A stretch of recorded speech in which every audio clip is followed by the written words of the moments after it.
Buenos días, estimados alumnos. Hoy vamos a continuar con nuestras aulas virtuales de Mecánica Clásica 1, Grupo A. Hoy día vamos a resolver problemas, ya que fin de semana tendrán su examen.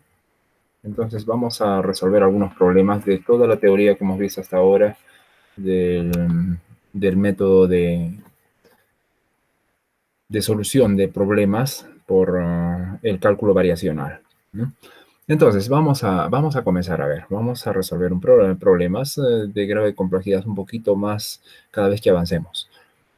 Entonces, a ver, dice, un resorte sin masa de longitud en reposo L sub 0 sin tensión. O sea, cuando no está sometido a ningún esfuerzo, ninguna tensión, ninguna masa que esté provocando deformación en el resorte. Tiene una masa puntual M conectada a un extremo. Ahora recién tiene una conexión de una masa. Y el otro extremo fijo, de tal manera que el resorte cuelgue en el campo gravitatorio, ¿ya? Como muestra la figura. Veamos la figura. Es un resorte, lo ven ahí, y que en un extremo tiene una masa M y está pivoteado acá arriba en una superficie horizontal superior, en un techo, y está sometido a la gravedad. A la gravedad, como ven ahí, hacia abajo. Y entonces dice, de tal manera que el resorte cuelga en el campo gravitatorio, como se muestra en la figura. Luego, el movimiento del sistema se da en un plano vertical. Ya, todo va a ser en el plano vertical. A, escriba la lagrangiana, cosa que ya podemos hacer, ya hemos visto la teoría lagrangiana. B, encuentre las ecuaciones de Lagrange usando las variables teta y lambda igual a r menos r sub 0 sobre r sub 0. O sea, es una medida relativa de distancias, ¿no? Donde R0 es la longitud en reposo cuando está colgando la masa M. Es diferente que decir longitud de reposo cuando tenemos el resorte en total reposo que cuando colocamos una masa y dejamos en un reposo posterior. De todas maneras, el resorte se debe estirar un poco hasta que quede otra vez en reposo. Entonces, esa longitud estirada cuando la masa esté colgando en reposo le vamos a llamar R0. Y L0, la longitud del resorte en reposo total, o sea, en ausencia de masas, en ausencia de ningún otro objeto que esté perturbando, que esté provocando la deformación en el resorte. Así entonces, esta variable lambda que estamos introduciendo es una variación relativa, la variación R menos R0 sobre la longitud inicial del resorte cuando pendurábamos una masa en el campo gravitatorio atada a un extremo del resorte, ¿no? Entonces, donde R0 es la longitud de reposo, pero cuando está colgando la masa. Utilice m omega sub s cuadrado igual a k sobre m, que ustedes saben es la constante elástica de resorte en movimiento armónico simple, y omega p cuadrado igual a g sobre r0, que hace alusión a la frecuencia de un péndulo, ¿no? G, gravedad, sobre la longitud del péndulo, ¿no? Entonces ya vamos a introducir también estas constantes y vamos a introducir estos cambios de variable para que nuestro problema seguramente se haga más sencillo. C. Discutir la aproximación de orden más baja para el movimiento. Ya, o sea, vamos a hacer perturbaciones pequeñas, ¿no? Vamos a hacer que teta no sea muy grande, pequeño. A eso se refiere esta pregunta, discutir la aproximación de orden más baja para el movimiento cuando lambda y teta, que son nuestras nuevas variables, son pequeñas y con las condiciones iniciales, teta igual 0, lambda punto igual 0, lambda igual a y teta punto omega p por b, la frecuencia angular equivalente de péndulo, ¿no? Por una constante, en t igual a 0. A y b son constantes, ya lo veremos en su momento. Después dice, discutir la aproximación de próximo orden. Claro, si vamos a hacer una aproximación de orden más baja, se supone que debe ser una aproximación de primer orden en el punto C. Pero ahora en el punto D dice una aproximación de orden próximo, o sea, no en primero, sino en segundo orden seguramente, para el movimiento. Dice, ¿bajo qué condiciones la constante de movimiento resonará? Ya veremos eso, ¿no? En su momento vamos a ver. Hasta ahora no tenemos ni siquiera de repente idea de qué es una constante de movimiento, ya veremos. ¿Puede esto suceder físicamente? Comencemos a ver. Nos dice que es un sistema, es un resorte, al cual se le coloca una masa en un extremo y empieza a pendular, a hacer un movimiento periódico de péndulo. La longitud, ¿no? Aquí de resorte va cambiando debido a que es un resorte, pues tiene una constante elástica y va a ir deformándose. Me pide que encuentre las ecuaciones de Lagrange, que encuentre la lagrangiana, que discuta una aproximación de primer orden y que discuta una aproximación de segundo orden. ¿Mm? Entonces vamos a ver. Primera parte, en construir la lagrangiana. Para eso necesitamos determinar la simetría del problema. Primero, antes que nada, la simetría del problema. Acá yo veo que lo preponderante es la longitud del péndulo, que es una coordenada radial, y el ángulo aquí θ, que es una coordenada angular. Y lógico, voy a pensar en coordenadas polares, ya que el movimiento es en el plano. Entonces, pensemos en coordenadas polares para empezar a construir la lagrangiana. La energía cinética es un medio masa velocidad al cuadrado. Yo necesito entonces la velocidad de la partícula en coordenadas polares. ¿Mm? A ver, ¿cómo es? Vamos a mirarlo. Vamos a compartir un PowerPoint para poder entender. Necesitamos entonces la velocidad en coordenadas polares. Vamos a dibujar ¿ya? Un sistema. Coloquemos una partícula en movimiento circular. ¿Ya? Digamos, ese es el movimiento. Y ubiquemos sus coordenadas de posición. Vamos a hacerlo con rojo. Coordenada posición radial, ¿no? R, y coordenada angular θ. ¿Cómo hacemos para determinar la velocidad de las partículas acá? O sea, la tangente por aquí. ¿Mm? Esta velocidad, sus componentes. Y bueno, entonces acá vamos a tener dos componentes, una componente radial y una componente angular. ¿Mm? Entonces, de hecho, o sea, la partícula no solo está moviéndose tangente a la trayectoria, de repente está cambiando también la posición R, o sea, trasladándose. En ese sentido, a ver, vamos a dibujar, vamos a tratar de dibujar las componentes con otro color, un morado. ¿Eh? Hay una variación en la dirección radial y hay una variación en la dirección angular θ. ¿No? Aquí, θ. Entonces tenemos dos variaciones. La que iría en la dirección radial, que es rectilínea, pues será R punto, ¿no? Derivada de R con respecto de t. Y la angular, ¿cómo sería? A ver, acá tendré que dibujar un pequeño vectorcito con un ángulo de variación acá diferencial de θ. Diferencial de θ.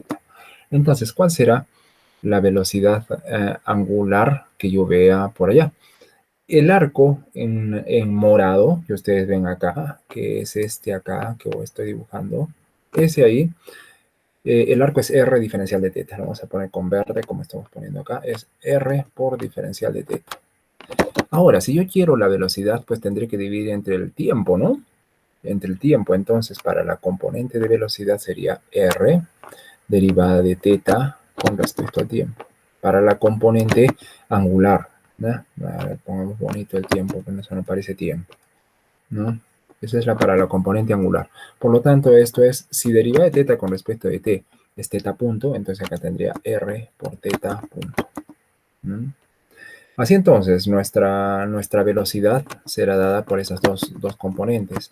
R punto, la coordenada radial, por su vector unitario R, más la coordenada angular R θ punto, ¿no? Por su vector unitario angular. Y eso, entonces tenemos eso. No se olviden, este vector unitario radial es perpendicular al vector angular θ, ¿no? Son perpendiculares. Así entonces tengo un sistema ortogonal. De tal manera que si yo quisiera el cuadrado de la velocidad, simplemente como que estuviéramos en Pitágoras, ¿no? Raíz de r punto al cuadrado más r cuadrado por θ punto al cuadrado. Y esa sería la velocidad. El cuadrado de la velocidad, no, lo que yo quiero es, no quiero la velocidad, quiero el cuadrado de la velocidad. Y eso es, ¿no? Y eso sería. Entonces, eso vamos a aplicar, ¿no? Para mirar para trabajar en nuestro problema. Y es lo que tenemos acá.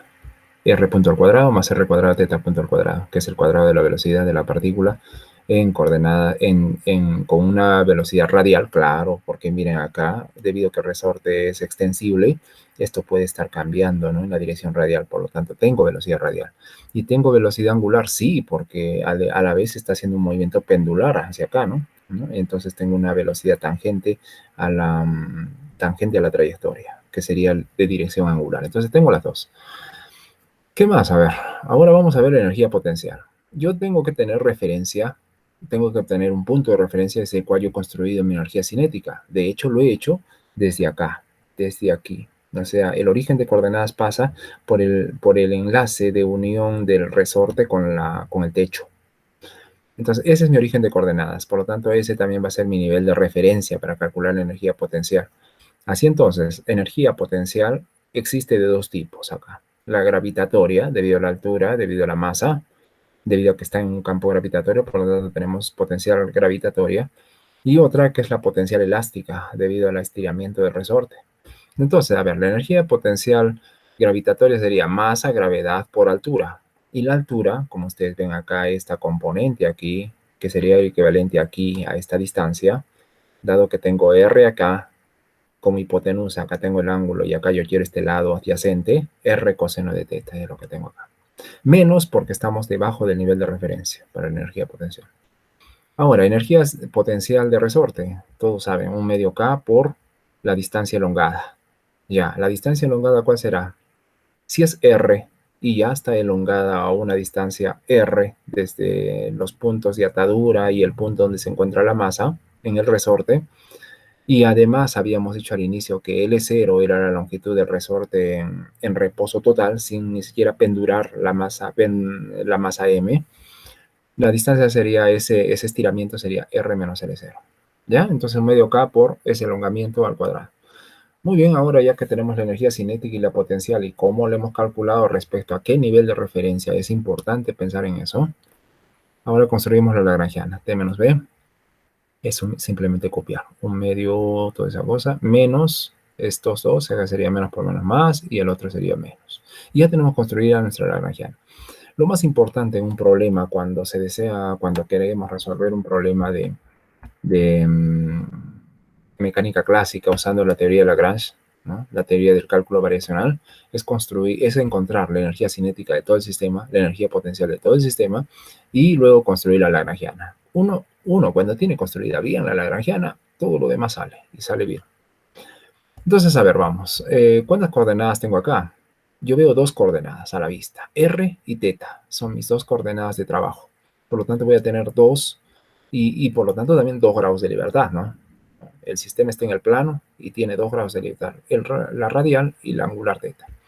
Por lo tanto, debo tener también dos ecuaciones de movimiento, o sea, dos ecuaciones de Lagrange que me van a llevar a las ecuaciones de movimiento, una en R y la otra en teta. A ver, hagamos la de R y la de teta es muy parecida. Derivada necesito, a ver, cuando construyen la ecuación de Lagrange necesitan hallar la derivada de L con respecto de la coordenada.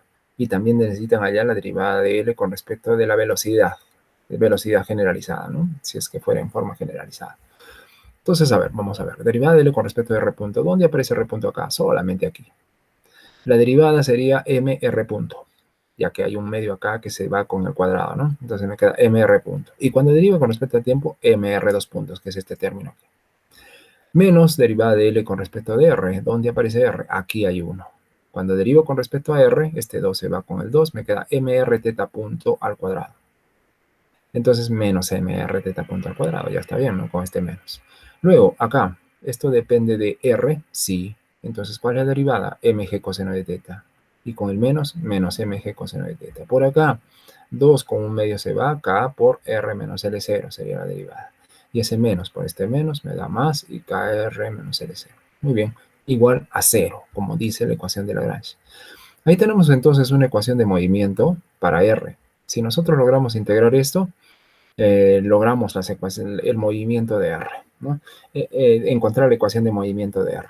Pero nos va a impedir porque aparece la otra variable teta. O sea, acá tengo ecuaciones seguramente acopladas. Me falta encontrar la otra ecuación para ver si verdaderamente están acopladas, pero ya esta ecuación sí está acoplada. R y teta están en la misma ecuación. Vamos a la segunda ecuación. Cosa similar, ustedes pueden hacer, hallar la derivada de L con respecto de teta punto. Acá, por ejemplo, tienen teta punto, se puede calcular la primera derivada, se deriva con respecto al tiempo, ellos tienen un término semejante a este. Y lo mismo con esto, igual, como hemos hecho en R, ¿no? Entonces llegamos a la ecuación. Como vemos ahora, las dos ecuaciones están cruzadas, de alguna manera están acopladas, porque tanto R y teta están en las dos ecuaciones. A eso le llamamos ecuaciones acopladas. Desacoplar las ecuaciones es todo un trabajo y quizás hasta de repente imposible hacerlo. De hecho, aquí hasta un poco imposible porque tenemos funciones del ángulo, miren, coseno de teta y seno de teta, que son formas impropias de mirar esas funciones. Entonces, es un poquito complicado decir vamos a separar las ecuaciones. No se podría, sería un poco complicado. Y bueno, a ver, ¿qué más tenemos? Puedo encontrar también una ecuación de balance de fuerzas. Fíjense, esta aquí viene a ser la fuerza de elongamiento. Esta fue la posición inicial de resorte sin masa. Esta es la longitud inicial del resorte con masa pendurada en reposo. ¿Mm? Entonces, cuando tengo el resorte sin masa, sin nada, y cuando tengo el resorte con masa, cuando está frente a un campo gravitatorio, pues el resorte se va a estirar, ¿no? Entonces, esa fuerza de estiramiento es equilibrada por el peso del cuerpo que está pendurado ahí, o sea, masa-gravedad. Y bueno, es una relación interesante, ¿no?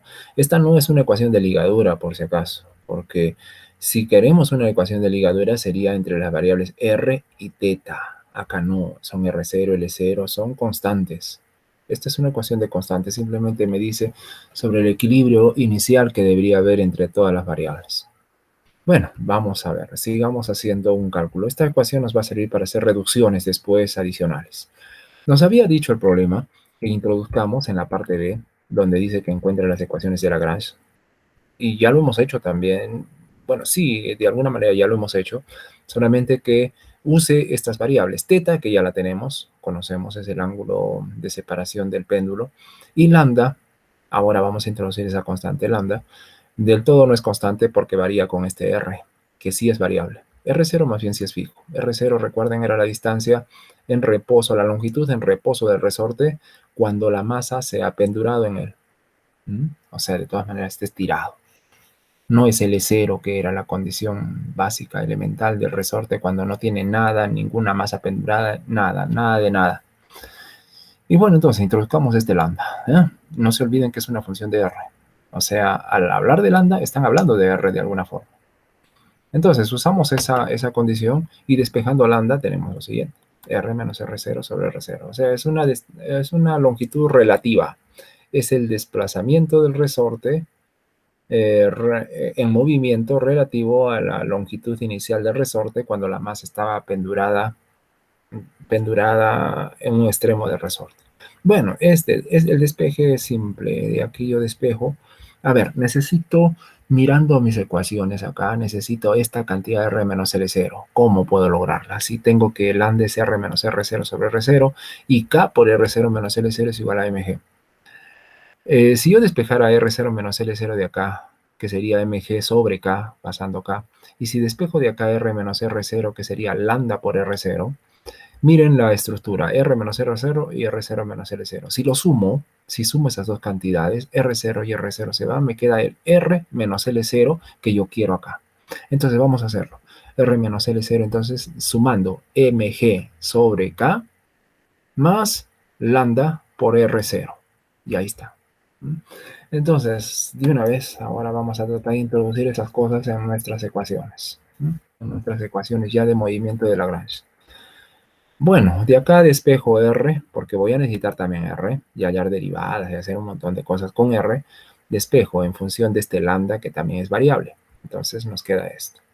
Derivemos a R con respecto al tiempo, porque lo necesito, ¿no? Acá lo necesito hasta en segunda derivada lo necesito. Miren, en primera derivada y hasta en segunda derivada. Entonces hagamos las derivadas correspondientes.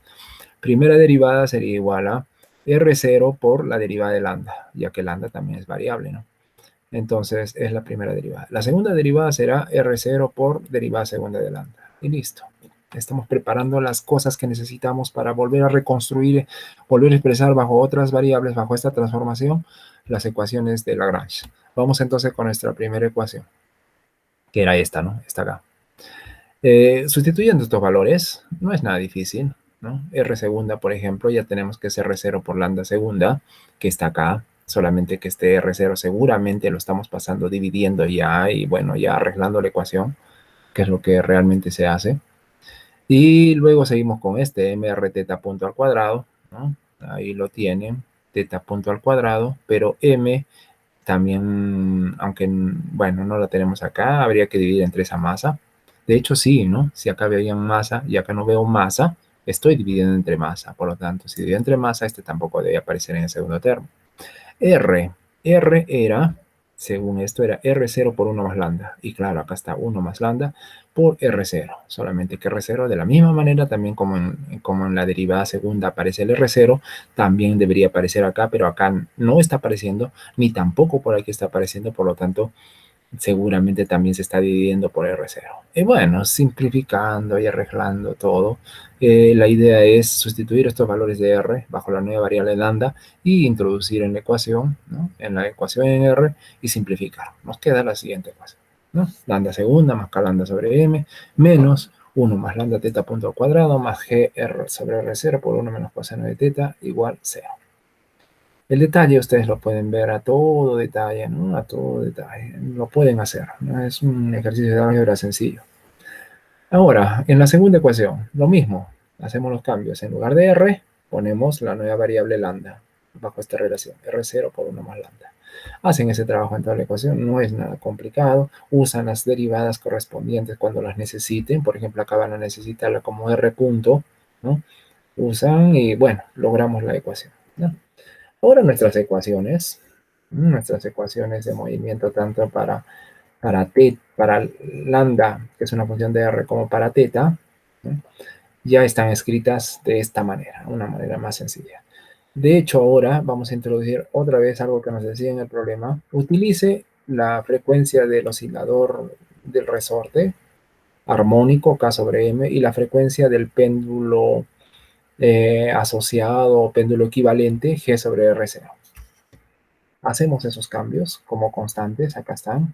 Los introducimos a nuestras ecuaciones y van a quedar un poco más reducidas. A ver, ¿cómo? En la primera ecuación, a ver, lambda segunda tenemos más k sobre m, pero k sobre m es el omega s cuadrado, lo estoy colocando ahí, lo ven acá. Luego tengo el teta punto cuadrado, ¿no? Que lo voy a también escribir, ¿no? Acá es una función de lambda, acá también es un producto por lambda, y puedo factorar el producto lambda, ¿no? Y esos dos términos los separo de esta manera, ¿no? Y además queda acá un teta punto al cuadrado por 1, que lo estoy separando por acá. Más g sobre R0, que también nos dijeron que introduzcamos esa frecuencia de péndulo equivalente. Aquí, P omega P cuadrado igual a G sobre R0, lo colocamos, ¿no? En lugar de eso. Y queda un poco más reducida nuestra ecuación, por lo menos, un poquito más tratable, ¿no? La siguiente ecuación, de la misma manera, 1 más lambda teta 2 puntos más 2 lambda punto teta punto más G sobre R0, que sé que es omega P cuadrado, también lo sustituyo ya. Tenemos esas dos ecuaciones. Hemos hecho lo máximo en reducirlas, en ponerlas de una manera más sencilla, ¿no? Lo más sencilla que se pueda. Sin embargo, fíjense en su estructura, esta ecuación no es lineal. ¿Por qué no es lineal? Porque tiene forma cuadrática acá y porque tiene una forma trilineal acá. Si se dan cuenta, este cuadrado con este, ¿no? Los dos juntos, que son variables, ¿no? Que varían según R, lambda y según teta, según, bueno, las variaciones de teta aquí. Aquí este producto es trilineal. Entonces, de ninguna manera este problema es lineal, ¿no? No olvídense. Este es un término bilineal y este es un término multilineal, peor todavía, porque el coseno de teta desarrollado en una serie de Taylor me habla de un polinomio de grado infinito.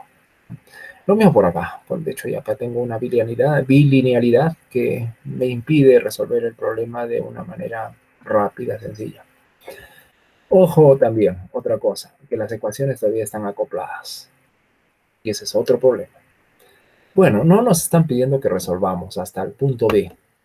El punto C ya nos está pidiendo encuentre las ecuaciones, no, acá, discutir la aproximación de orden más baja, o sea, vamos a una teoría más o menos perturbativa, para el movimiento cuando lambda y teta sean pequeños. Ah, ya, si vamos a decir pequeños, vamos a tratar de hacer eso, o sea, bajar, si lambda y teta son pequeños, ¿no? Podemos despreciar las cantidades de segundo orden, o sea, cuando tengamos lambda cuadrado, o teta punto al cuadrado, lambda punto al cuadrado, o cubos o más, los vamos a despreciar en comparación a los términos lineales, ya que van a ser pequeños, ¿no? Esos lambda y teta van a ser pequeños. Entonces, si hacemos eso, a ver, veamos la estructura de nuestras ecuaciones. ¿Dónde los botamos?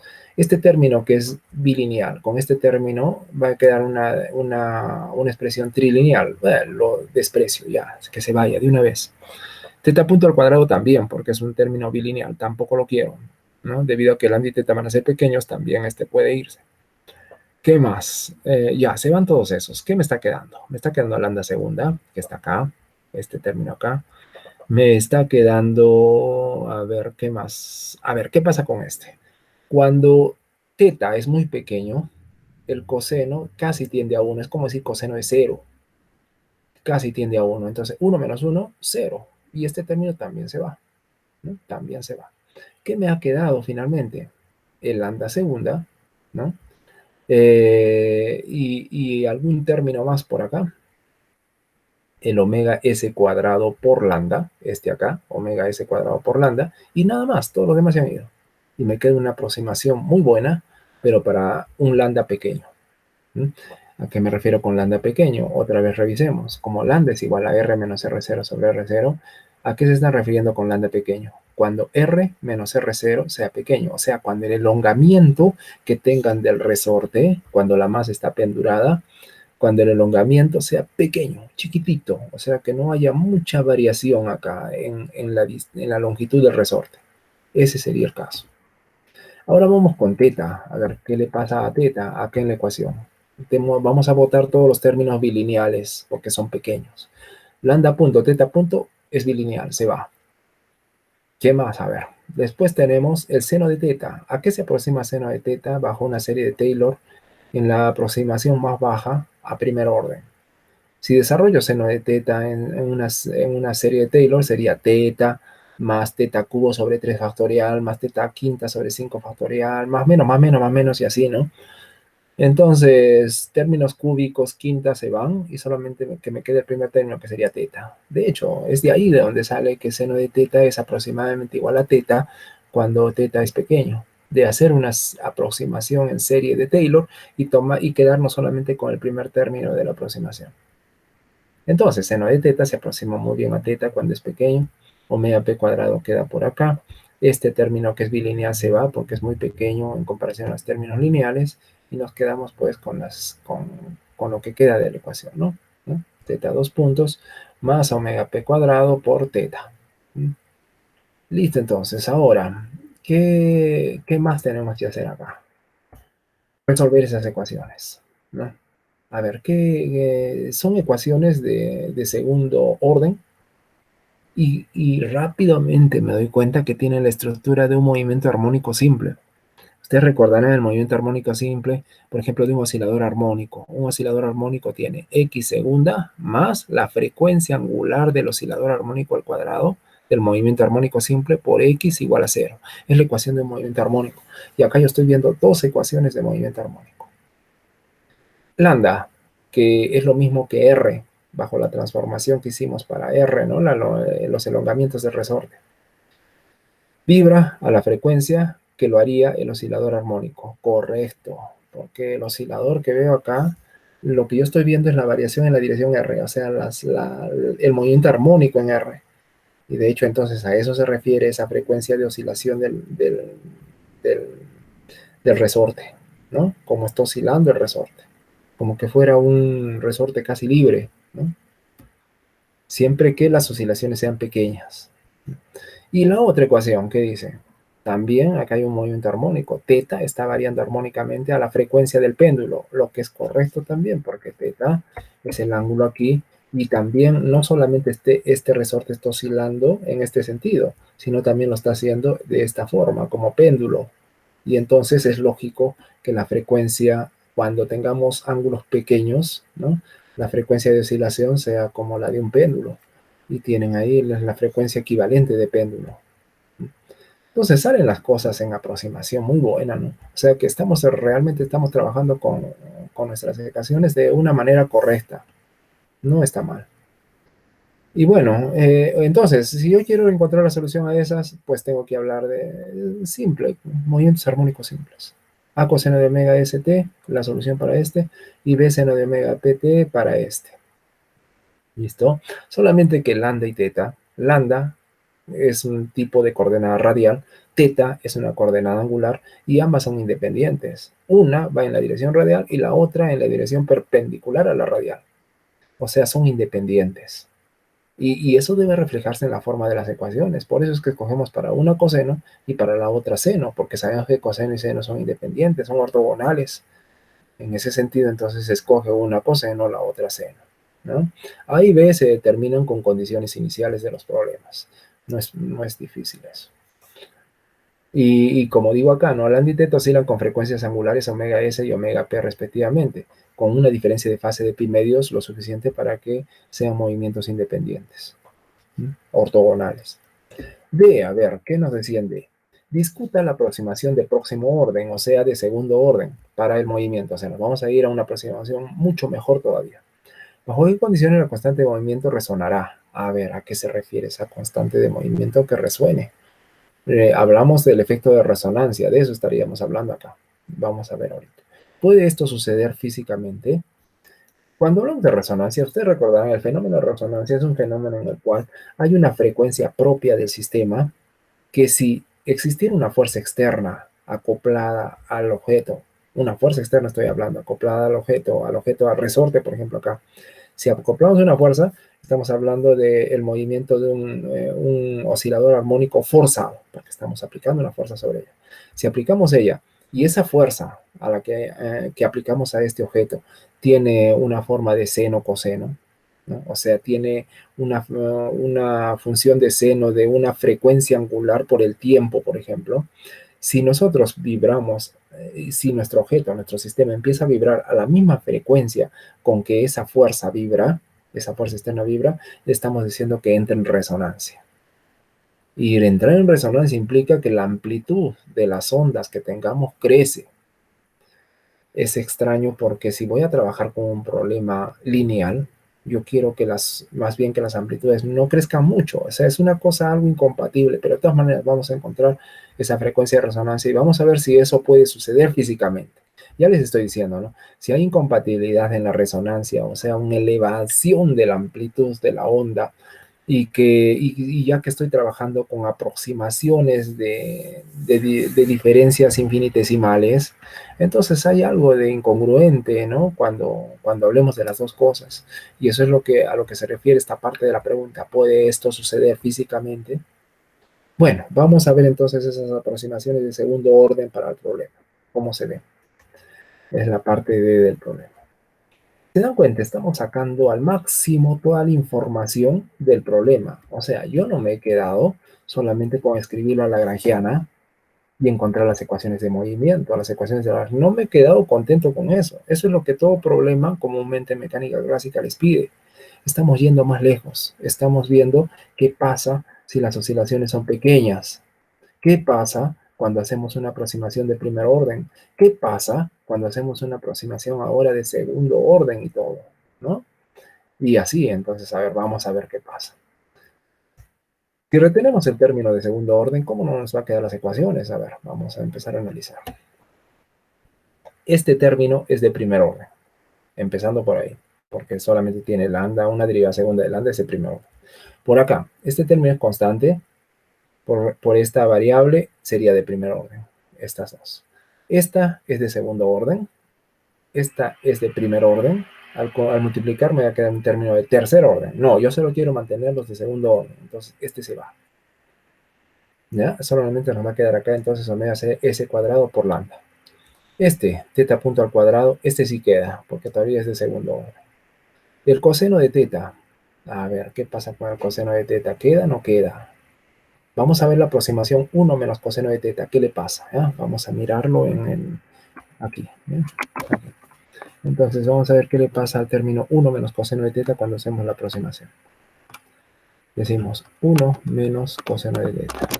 Quiero saber qué le pasa, a qué se aproxima cuando soporto términos hasta de segundo orden. A ver, si yo hago una expansión de coseno de teta en serie de Taylor, voy a tener 1 menos teta cuadrado sobre 2 factorial más teta cuarta sobre 4 factorial menos teta sexta sobre 6 factorial y así por delante. ¿Eh? Esa es la expansión en serie de Taylor de coseno de teta. Aproximemos hasta segundo orden. Entonces, coseno de teta, ¿qué se aproximaría? A 1 menos este término todavía que es de segundo orden. Pero no más, porque esto ya es de cuarto, de sexto, ya no. Solamente está segundo orden. Por lo tanto, ¿a qué se aproximaría 1 menos coseno de teta? Sería 1 menos, coseno de teta ahora se aproxima a esto, sería 1 menos más, ¿no? Teta cuadrado sobre 2 factorial. Así entonces esto se aproximaría a teta cuadrado sobre 2, porque 2 factorial es 2.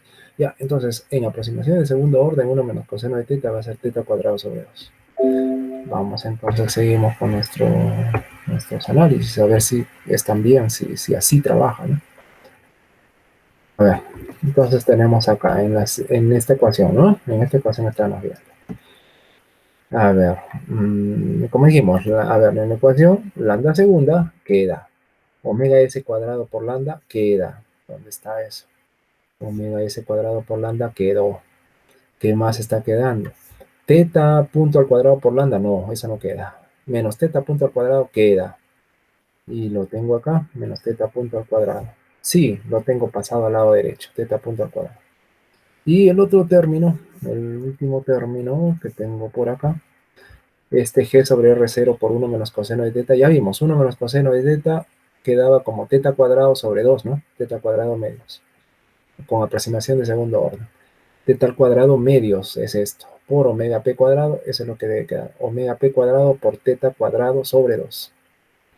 Omega cuadrado por teta cuadrado sobre 2, justo el término, ¿no? Con menos pasando a la derecha. Ese es el término. Ya tenemos un poco más reducida la ecuación. Ahora vamos con la ecuación para teta. Vamos con teta. Y está acá. Este término es de segundo orden. A ver cómo hacemos con ese término, porque es un término cruzado, ¿no? Todavía queda porque es de segundo orden. Podemos dejarlo. Este término es de primer orden, este queda sin problema. Y el último término, a ver acá, omega p al cuadrado por seno de teta. Ah, ¿qué le pasa a seno de teta? A ver, veamos. Veamos acá, ¿qué le pasa a seno de teta? Cuando queremos aproximaciones hasta segundo orden. Seno de teta es igual a teta menos teta cubo sobre 3 factorial más teta quinta sobre 5 factorial menos más puntos suspensivos. Esa es la serie de Taylor alrededor de teta igual 0. Entonces, el primer término queda, porque todavía no llegaba a la forma cuadrática. Este ya es cubo, ya no queda, ya no queda. Entonces, seno de teta en aproximación de primero o segundo orden, siempre queda teta. Entonces, hagamos eso, ¿no? Aproximadamente igual a teta. Entonces, que se aproxime a teta. Y si es así, entonces seno de teta es como teta. Y me debe quedar acá omega p cuadrado por teta. Justamente, omega p cuadrado por teta. Y ya reducimos a una aproximación ahora más bien de segundo orden. Ya no es de primer orden, es de segundo orden. Y vamos a ver qué pasa. Vamos a introducir, como el segundo orden implica también que el primer orden sea correcto, ¿no? Ya que segundo orden es más, ¿no? Pero implica que primer orden podemos usar todavía las aproximaciones de primer orden. Y vamos a introducirlas. A ver, miren acá lo que tengo. Lambda 2 puntos igual a menos omega s cuadrado por lambda. Que puedo sustituirlo por aquí, seguramente. Si no, no sé qué va a pasar. Aunque no, ¿no? Aquí, a ver, sería lambda 2 puntos más omega s cuadrado lambda. Aquí es donde vamos a hacer el cambio. Aquí vamos a hacer. Teta punto es el que tengo acá. Teta punto, ¿no? No lo tengo acá. A ver, ¿cómo vamos a hacer? Ya tenemos esto. Igual a teta punto al cuadrado más un medio omega p cuadrado teta cuadrado. Ya. Acá. De las soluciones de la aproximación de primer orden, usamos estas. Lambda igual a coseno de omega y teta igual a b seno de omega. Usemos esas aproximaciones para aquí. Hallemos la derivada. Acá va a quedar un coseno. Acá un omega p afuera. Y es este término aquí. Con omega p afuera y acá coseno, ¿no? Claro, pero lo que tengo que hacer es elevarlo al cuadrado. Por eso ya aparece acá al cuadrado. Luego, quiero el teta cuadrado. Igualmente, teta cuadrado sería b cuadrado seno cuadrado. Claro, b cuadrado sale para afuera. Seno cuadrado queda acá. y el arreglo suficiente con el omega p cuadrado que está aquí, que también tiene que salir acá afuera. Bueno, se arregla, las expresiones son arreglables con estos valores de lambda y teta. Introducimos acá solo necesito teta, simplificando y arreglando nos queda esta expresión. Haciendo otras sustituciones ahí, por ejemplo, el coseno del ángulo duplo, ¿no? El coseno del ángulo duplo es 2 veces el coseno cuadrado menos 1. Ah, y acá tengo el coseno cuadrado. Ya, claro, puedo expresar entonces esto en función del coseno del ángulo duplo. Y bueno, y el seno cuadrado, que es 1 menos coseno cuadrado, que también puede entrar en la estructura. Y bien, finalmente, ya, escribimos todo en función del coseno del ángulo duplo, tal como lo veo acá. Y tengo la ecuación para lambda. A ver, si me están hablando en la pregunta, me están diciendo de que discuta la aproximación era esta, ¿no? Discuta la aproximación de primer orden para el movimiento no, bajo condiciones de movimiento allá, del próximo orden, o sea, el segundo orden, lo que hemos hecho. ¿Bajo qué condiciones la constante de movimiento resonará? ¿A qué se refiere la constante de movimiento? Nos vamos a referir a esa lambda, que es R menos R0 sobre R0.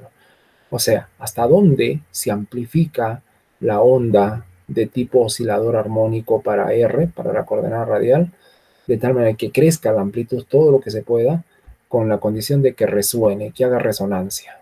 A ver, ¿a qué se refiere a resonancia? Nosotros habíamos visto, a ver, de repente una presentación sería interesante para que se note y se vea la frecuencia de resonancia.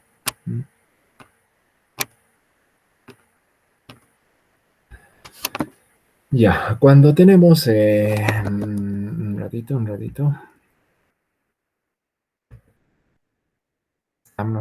estuvimos viendo la fuerza, un oscilador armónico forzado, ¿no? Es lo que me interesa, un oscilador armónico forzado. Un oscilador armónico forzado, por ejemplo, si tenemos un resortito, qué sé yo, tenemos esto, tenemos un resorte y tenemos un cuerpo acá de masa M. Y sometemos a él una fuerza del tipo F sub 0 seno de omega por T. ¿Ya?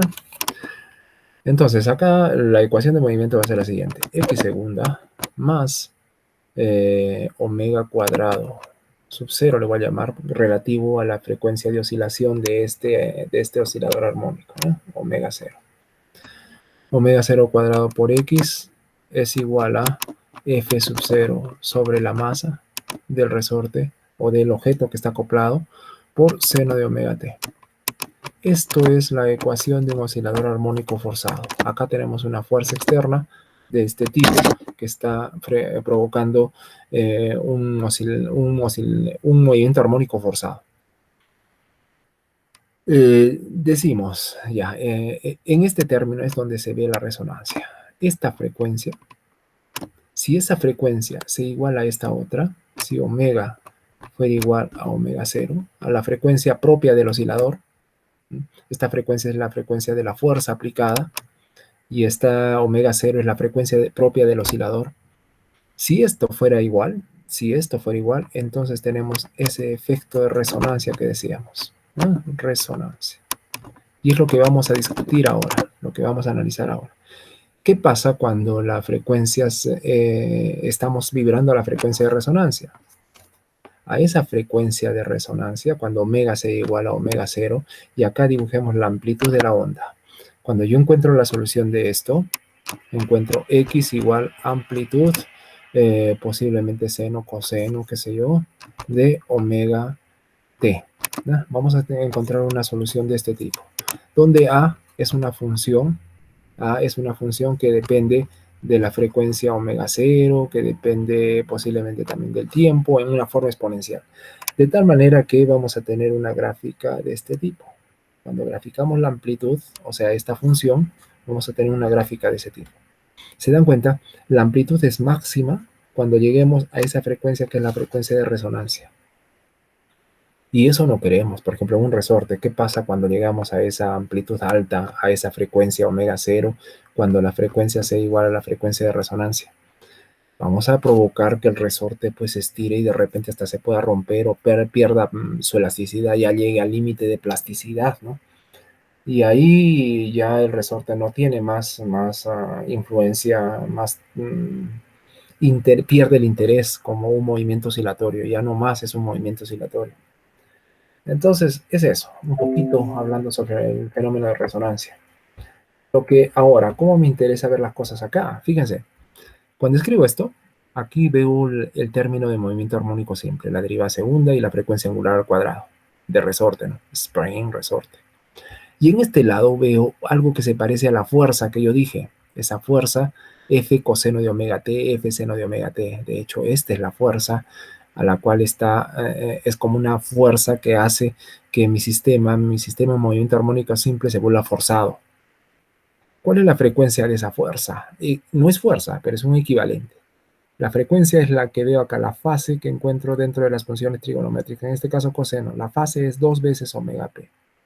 O sea, que si esta frecuencia omega s, igual como vimos en el efecto de resonancia que puse en la pizarra, si esta frecuencia de resonancia, perdón, de resorte fuera igual a esta frecuencia de la oscilación forzada debido a la fuerza que provoca la oscilación forzada, si fuera igual, estamos en resonancia. Y es por eso que digo acá, lambda entonces puede resonar si omega s fuera igual a 2 veces la frecuencia de péndulo, ¿no? Que aparece por acá en el lado derecho de la ecuación. Como que esto fuera una fuerza que provoca el movimiento oscilatorio forzado. Y entonces ahí sucede. Pero digo acá, eso es poco probable. ¿Y por qué es poco probable? Porque la amplitud de lambda, se supone que lambda va a aumentar, pero ya que estamos con diferencias pequeñas, o sea, lambda es pequeñito, eso es lo que hemos dicho desde el inicio, por eso estamos yendo solamente hasta aproximación de primer orden y máximo segundo orden, ¿no? Entonces, lambda es pequeño, va en contra de decir que pueda resonar, porque para que resuene, lambda debe crecer bastante, ¿no? Lambda debe crecer, y es una cosa incompatible desde ese punto de vista, ¿no? Además, como les decía, también el resorte, cuando ya se estira mucho, ya pierde sus propiedades de elasticidad, ya se va a la zona plástica y ya no tiene más injerencia en nuestro movimiento armónico. Entonces es poco probable que esto físicamente suceda, ¿no? Es poco probable, pero bueno, los análisis pueden darse y no hay ningún problema, ¿no? Ten en cuenta cómo resuelve el problema. Lo interesante de todo esto es que no solo nos quedamos con la Lagrangiana y con las ecuaciones de movimiento, vamos más lejos. O sea, nos preguntamos sobre otras cosas de interés, ¿no? Ya. E inclusive lo hacemos porque las ecuaciones de movimiento son relativamente complicadas, ¿no? Son ecuaciones no lineales. Entonces, pero nos damos cuenta que para variaciones pequeñas de las variables, los problemas se reducen significativamente, se reducen a movimiento oscilatorio puro, ¿no? Así de sencillo. Y entonces, bien, vamos con un segundo ejercicio. Dice, un disco de masa M, vamos mirando la figura también, ¿no? Miren la figura, un disco es este disco grande. Dice, un disco de masa M y radio R, así mayúsculas, se desliza sin fricción sobre una superficie horizontal. O sea, está sobre este plano XY que es horizontal, ¿no? Otro disco de masa M minúscula y radio R minúscula, mírenlo, ahí lo estoy viendo, acá está, ¿no? Está asegurado a través de su centro a un punto fuera del centro del primer disco, a una distancia B. Ahí se ve, ¿no? Esta distancia entre C y C' es B. Tal que puede rotar sin fricción. También puede hacer una rotación acá sin fricción. Sobre el primer disco, como se muestra en la figura. Muy bien. Describe el movimiento identifique sus constantes. Vamos a proporcionar coordenadas de movimiento para poder construir las energías cinéticas y energías potenciales que necesitamos para construir la Lagrangiana, ¿no? Entonces, a ver, vamos a dar al punto C, que es el centro de masa del disco grande, le vamos a poner coordenadas X, Y, como estoy diciendo acá. X, Y son las coordenadas del centro de masa del disco grande, relativo a este sistema de referencia que ven acá construido en rojo. Luego, vamos a hacer teta, el ángulo de rotación relativo al disco grande, y phi, el ángulo de rotación relativo al disco chico. Después, ahora veamos cómo es el centro de masa de este disco, del disco pequeño. ¿no? Del disco pequeño, porque el disco grande no hay ningún problema, tenemos coordenadas X y Y.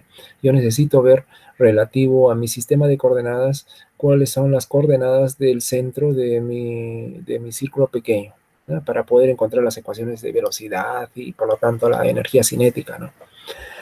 Entonces, a ver, ubiquemos las coordenadas. X es esta distancia, perdón, X, eh, X es esta distancia. Desde aquí, miren el cursor hasta el punto C. Eso es X. Si yo quiero las coordenadas de un punto en el disco, yo tendré que agregar del centro del disco, perdón, o sea, de este centro, yo tendré que agregar esta distancia, desde aquí hasta aquí, justo el pie que baja desde el centro, esta distancia adicional más. Entonces, para la coordenada X del centro C' será X, que sería el centro de masa del disco grande, más esta distancia que he dicho acá. Como es adyacente al ángulo θ con hipotenusa B, entonces sería B coseno de θ. Para Y, algo parecido. Ahora mido Y, que sería esta distancia desde acá abajo hasta aquí, y tengo que agregar esta distancia de aquí hasta arriba, hasta la vertical, que sería B seno de θ, ¿no? Esta distancia es B seno de θ. Entonces Y más B seno de θ. De eso puedo encontrar la velocidad, o sea, hallando derivadas. Acá las variables son X y θ, Y y θ. Entonces, ¿cuánto es la derivada temporal de esto para encontrar las componentes de la velocidad? X y Y. Sería X punto más B, derivada de coseno menos seno, acá está el menos seno, por θ punto. Y acá también Y punto más B por derivada de seno coseno por θ punto. Muy bien. Ya tengo entonces las velocidades de las componentes de velocidad para el disco chico, y para el disco grande serán pues XY, ¿no? O sea, X punto Y punto para la velocidad. Por lo tanto, a ver, calculemos. Energía cinética del grande, un medio masa del grande por la velocidad al cuadrado de la del grande, que sería X punto al cuadrado más Y punto al cuadrado, claro, porque son las coordenadas XY, ¿no? Y es una energía cinética de traslación, de traslación. Esto solamente es de traslación. Ahora, del otro disco, y también refirámonos a la traslación. No. Acá vamos a referirnos todavía, antes de irnos al disco pequeño, vamos a tomar en cuenta el disco grande, todavía el disco grande. Existe energía cinética de traslación, pero también existe de rotación, porque este disco también está rotando. Fíjense acá, la flecha de rotación. Si hay rotación, hay energía cinética de rotación. ¿Cuánto es la energía cinética de rotación? Un medio momento de inercia por la velocidad angular al cuadrado. Un medio I por omega cuadrado. Y acá lo tengo. Un medio de... ¿Cuánto es el momento de inercia de un disco? El momento de inercia de un disco circular es un medio la masa por el radio de giro al cuadrado. Y ahí tengo un medio de masa por el radio al cuadrado. Por un medio de la energía cinética, un cuarto. Por la velocidad angular al cuadrado. Ya, pues si el ángulo es θ, la variación en el tiempo será la velocidad angular, θ punto al cuadrado. Ahí está. Entonces, un medio, momento de inercia por velocidad angular al cuadrado. Energía cinética de rotación. Lo mismo hacemos para el otro disco. También traslación y también rotación. Entonces, en el caso de traslación sería un medio, la masa del disco, por el cuadrado de la velocidad. Acá tengo la componente X de velocidad y su componente Y. Solo que hay que elevar al cuadrado como Pitágoras y sacar la raíz. Pero cuando elevo al cuadrado la velocidad, ya la raíz y el cuadrado se van y me queda simplemente eso. Más energía cinética de rotación del disco pequeño. Igual que antes, un cuarto por el 1 medio y el momento de inercia, que es 1 medio mr cuadrado, por la velocidad angular al cuadrado, que ahora es para phi punto al cuadrado. Y ya tengo la energía cinética. Ahora preguntamos, ¿cuál será la energía potencial de este sistema? Este sistema se encuentra sobre el plano XY, o sea, todo está al mismo nivel. En la dirección del eje Z, que estaría el campo gravitatorio, no existe, pues todos los puntos están al mismo nivel de referencia. Por lo tanto, la energía potencial no existe, energía potencial nula, cero, debido a que está en el plano. Por lo tanto, solo la lagrangiana es únicamente energía cinética, pura. Y ya está, ya tenemos construida la lagrangiana. Ahora, ¿qué sigue? Con la lagrangiana encontramos las ecuaciones de Euler-Lagrange, ¿no? ¿Cuántas variables tenemos? Tenemos x, tenemos y, tenemos θ y tenemos phi. Tenemos 4 variables, o sea, podemos construir 4 ecuaciones de Lagrange. En verdad, 4 grados de libertad con 4 ecuaciones de Lagrange. ¿Cuáles son las coordenadas generalizadas? X, Y, θ y phi. Entonces vamos a ver, vamos a trabajar. Para las ecuaciones de Lagrange, ya sabemos la fórmula. Ahora vamos con x. Empecemos con la variable x. ¿Cuánta es la derivada de L con respecto a x? En la estructura de todo este Lagrange no aparece para nada x. Por lo tanto, la derivada es 0. Y me va a quedar solamente la derivada temporal de derivada de x con respecto a x punto, ya que derivada de L con respecto a x en la estructura de Lagrangiana, de la ecuación de Euler-Lagrange, es 0. Por lo tanto, solamente me queda esto. Y según la ecuación de Lagrange, esto debe ser 0. Por lo tanto, ¿qué puedo decir? Si la derivada temporal de esto es igual a 0, ¿esto qué cosa es? Es una constante, ¿no? Esto es una constante de movimiento. Le decimos constante de movimiento porque nos estamos refiriendo al tiempo, ¿no? Con respecto a la variable temporal. Bien, algo que me dice, ¿qué cosa será esto? Esto es extraño. ¿Qué será derivada de L con respecto a X punto? Vamos a mirar un poquito con un ejemplo sencillo, ¿no? Derivada de L con respecto a X punto, ¿qué cosa es?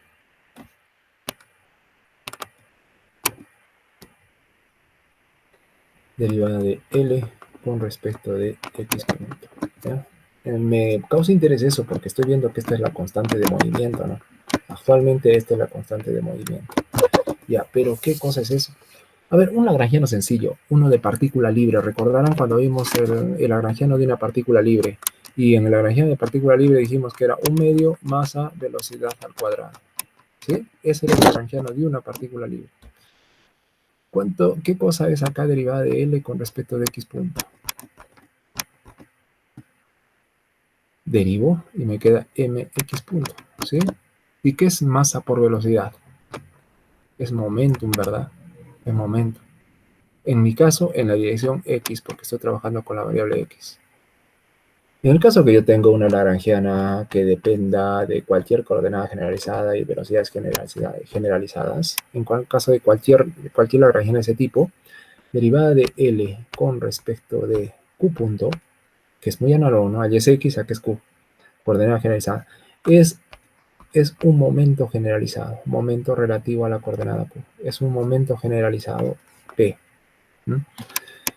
Digo, si la coordenada es X, o sea, una coordenada de posición, se trata del momentum lineal. Se trata del momento lineal. Imagínense que se trate de una coordenada angular. En el caso de una coordenada angular, se trata del momento angular. ¿Eh? Se trata del momento angular. O sea, el L que ustedes conocen, ¿no? No L lagrangiana, sino L momento angular.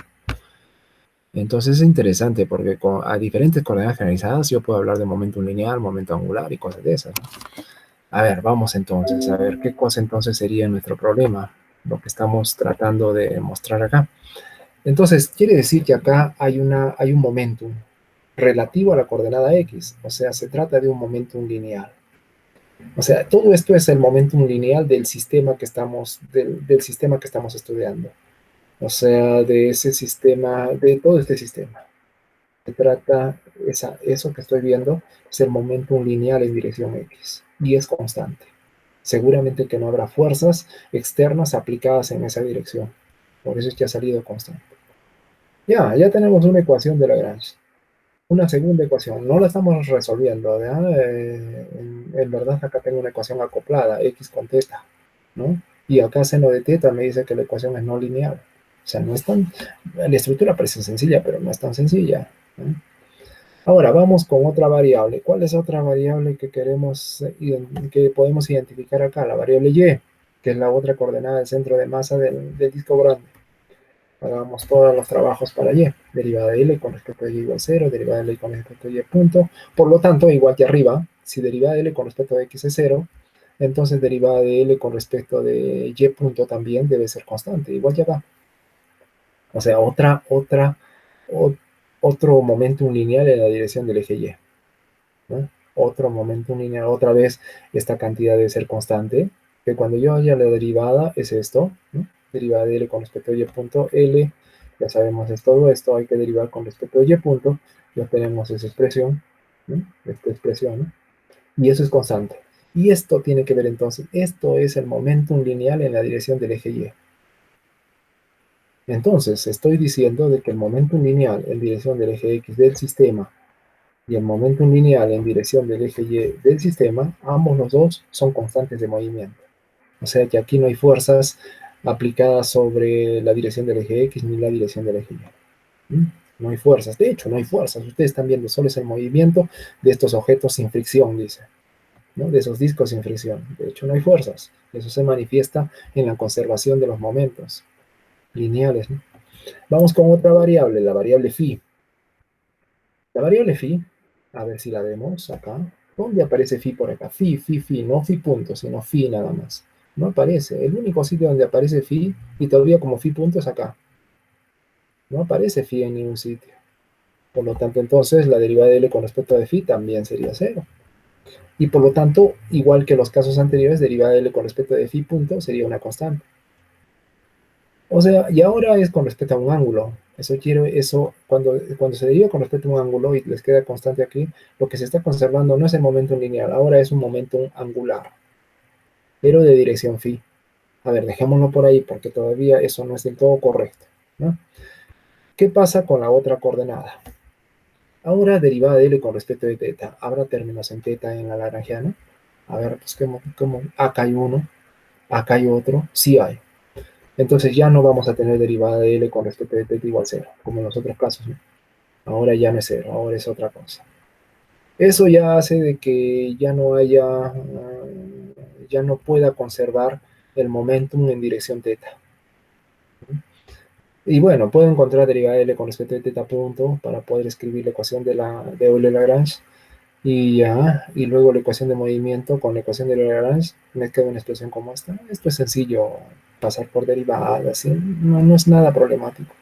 Es llevar dentro de la estructura de la ecuación de Lagrange, ¿no? De esta, con QI igual a teta. Entonces logramos esa ecuación que para nada acá me habla de constantes de movimiento. Los otros tres casos sí fueron constantes de movimiento, pero ahora ya no. Ahora, si digo que phi punto igual a constante me implica una conservación del momento angular en la dirección phi, pero también en la dirección teta debe darse, porque no puede ser que en una dirección angular se dé y en otra dirección angular no se dé. De esa forma, el momento angular no se conservaría. Entonces tendrían que ser los dos, no solo uno, sino el otro también. Entonces, como acá no pasa nada, entonces el momento angular acá no se conserva.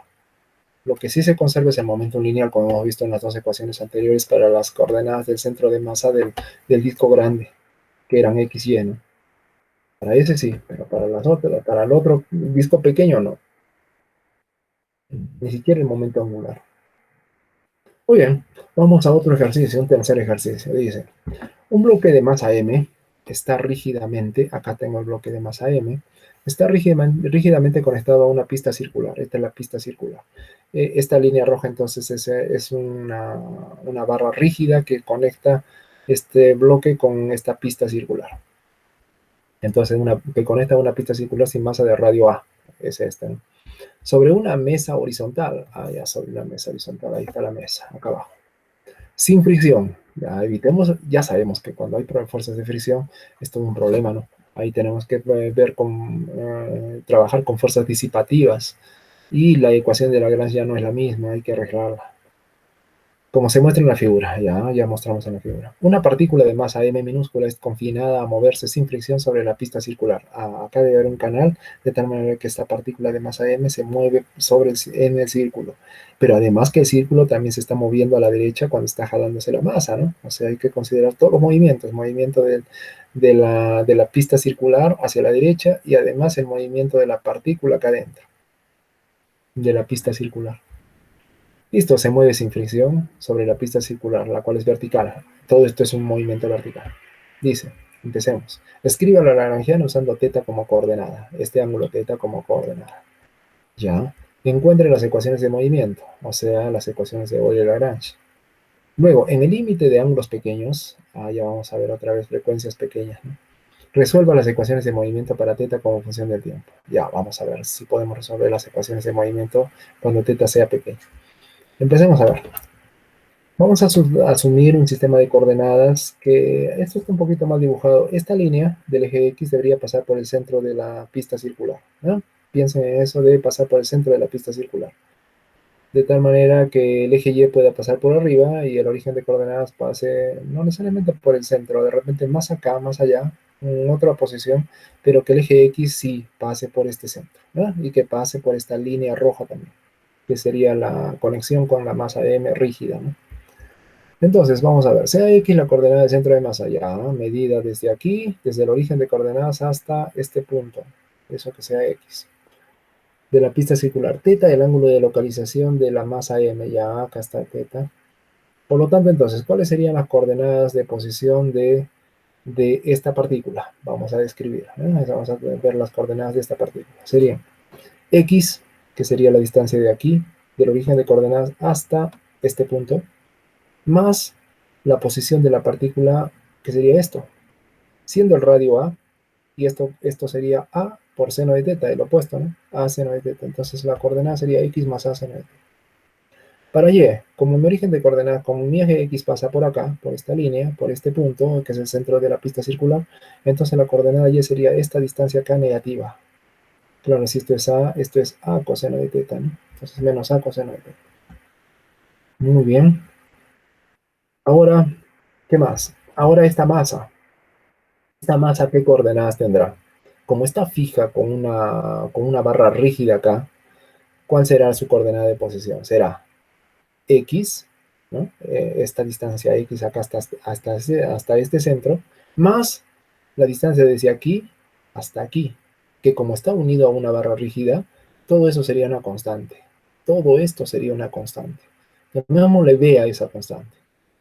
Entonces la coordenada sería X más B, toda esa distancia, que siempre es fija, ¿no? Y constante. Pero cuando yo quiera la velocidad, porque yo estoy interesado en la velocidad más que otra cosa, ¿no? Yo quiero la velocidad. Entonces, ¿cuál sería la derivada de X más esa constante B? X nada más, X punto. Y se acabó. Esa sería la velocidad. Entonces, no interesando cuál sea la distancia de acá hasta acá, ¿no? Otra cosa hubiese sido que nos digan que esta cuerda, que esta unión sea extensible. Ahí teníamos que aumentar un término más que podía variar en el tiempo y ahí aparecía un término adicional acá en velocidad, ¿no? Pero no, acá la distancia es fija, desde acá hasta acá es fija, la derivada de una constante es cero, solamente tendríamos la derivada de x punto para la velocidad de este objeto. Listo, cero en la dirección y porque esto no se está moviendo en dirección y, esto se está moviendo solamente en dirección x. Y vamos entonces a la lagrangiana, que es la cinética menos la potencial. A ver, empecemos. Este cuerpo, su velocidad es x punto, entonces la energía cinética sería un medio masa x punto al cuadrado, ¿no? De este. Luego, vamos con otro. Vamos con la cuenta. La cuenta aquí. ¿Cuál es su energía cinética? Un medio, la masa de la cuenta, ¿no? Por el cuadrado de la velocidad. Acá, esta es la posición. ¿Cuál sería la velocidad? Hay que derivar x punto. Acá sería derivada de seno, sería coseno de teta por teta punto. Y derivada de coseno sería menos seno por teta punto. Y eso es lo que tengo acá, ¿no? Por ejemplo, en este seno cuadrado, teta punto al cuadrado. Y en este acá era teta punto coseno de teta, ¿no? ¿Ya? Y elevar al cuadrado. Y ahí salió. ¿Qué más tenemos? Esta pista circular dice que no tiene, la masa es despreciable. ¿Ya? Vamos a asumir que la masa sea despreciable, pequeñita, solamente sirve como guía para que la partícula, la cuenta M, se mueva sobre ella, nada más. Entonces no la tomemos en cuenta, y más bien lo que sí necesito es la energía potencial, porque esto ya es la energía cinética, necesito la energía potencial. A ver, ¿desde dónde hemos trabajado para encontrar la energía cinética? Desde este origen, ¿no? Recordarán que es este eje X que pasa por el origen. Entonces, ese es mi nivel de referencia. Ahora pregunto, ¿cuál será la distancia entonces para calcular la energía potencial? Si este es el nivel de referencia, la energía potencial de esa partícula de masa m está por abajo del nivel de referencia, por lo tanto la energía potencial sería negativa, menos mg por esta altura, que sería a coseno de teta. O sea, menos mg por a coseno de teta. ¿Pero por qué aparece más acá? Porque la lagrangiana es t menos b, con el menos que tenía la energía potencial relativa al nivel de referencia por debajo, ¿no? Para encontrar la energía potencial, con este menos me quedaría más. Y ya tengo escrita mi lagrangiana. ¿Mm? Si ustedes desean, pueden arreglarla, hacer unos arreglos acá, elevar al cuadrado esto, elevar al cuadrado, bueno, ya está elevado al cuadrado, sumar, usar identidad pitagórica y algunas cosas de esas, y tienen esta expresión. ¿Mm? Entonces ya, escribimos la lagrangiana. Ahora, ¿qué sigue? Sigue en el problema, la parte B dice, encuentre las ecuaciones de movimiento. Esto es automático. Eso es automático porque vamos a encontrar ahora la ecuación de Lagrange. La ecuación de Lagrange compromete hallar la derivada de L con respecto a la coordenada, la derivada de L con respecto del tiempo, de la velocidad, y después la derivada temporal de eso, y después juntar para encontrar, para usar la ecuación de Lagrange que está acá. Bueno, llenémonos de esos requisitos. Necesito la derivada de L con respecto de X. Como veo aquí, nada depende de X, por lo tanto este es 0. Ahora, derivada de L con respecto de X punto. Ya se calcula. Haciendo alusión al problema anterior, si derivada de L con respecto de X es 0, ¿esto es una constante de movimiento? Sí, ¿verdad? Es una constante. Y se refiere al momentum lineal de la partícula. Ya, pues entonces este es el momentum lineal de la partícula y se mantiene constante. Bueno, pero no nos están pidiendo eso. Sigamos nomás. Luego necesito con la otra variable, derivada de L con respecto a teta, ya se puede calcular. Acá tengo teta y hay que derivar. Justo, coseno, derivada de coseno menos seno, derivada de coseno menos seno, y ahí están los dos senos. Derivada de L con respecto a teta punto. De la misma manera, sí existe teta punto acá, acá también, por lo menos en esos dos, que me da justo esos dos. Entonces, ahora sí utilizamos las ecuaciones de Euler-Lagrange para cada una de ellas, para x y para teta, y logramos las ecuaciones. No es nada difícil, es introducir ahí, simplificar, arreglamos, simplificar todo y nos quedan las ecuaciones. Como ven, son ecuaciones acopladas otra vez. Eso es algo común en las ecuaciones de Euler-Lagrange, que las ecuaciones siempre se andan acopladas. Y comúnmente ni siquiera son lineales, siempre son de orden mayor que 1, de orden 2, de orden mayor aún todavía por el seno, el coseno, ¿no? Entonces, difícil encontrar una solución general, a menos que vayan a métodos numéricos y resuelvan por métodos numéricos las cosas, ¿no? Pero en general no, siempre están acopladas, siempre son multilineales, y eso es lo que dificulta en verdad resolver las ecuaciones de movimiento. Pero lo bueno es que, que se puede hacer aproximaciones, ¿no? A vibraciones pequeñas. Como decía que en el límite de ángulos pequeños resuelva las ecuaciones de movimiento para teta como función de tiempo. A ver, vamos a ver. Entonces, si los ángulos son pequeños, vamos a hacer que haya pequeñas oscilaciones. O sea, teta y teta punto van a ser cantidades pequeñas. ¿Sí? Y si despreciamos entonces los términos bilineales, los términos cuadráticos, que van a ser más pequeños aún, tendríamos, a ver, m más m por x dos puntos, eso queda, es un término lineal. Acá sí hay un término no lineal. Del coseno de teta, si ustedes hacen la expansión en serie de Taylor, el término más cercano sería menos teta cuadrado medio, recordarán, ¿no? Pero ese término no lo quiero tampoco porque es un término de segundo orden. Yo quiero el término de primer orden. Entonces, coseno de teta, siendo teta muy pequeño, se aproxima mucho a 1. Coseno, casi como coseno de 0.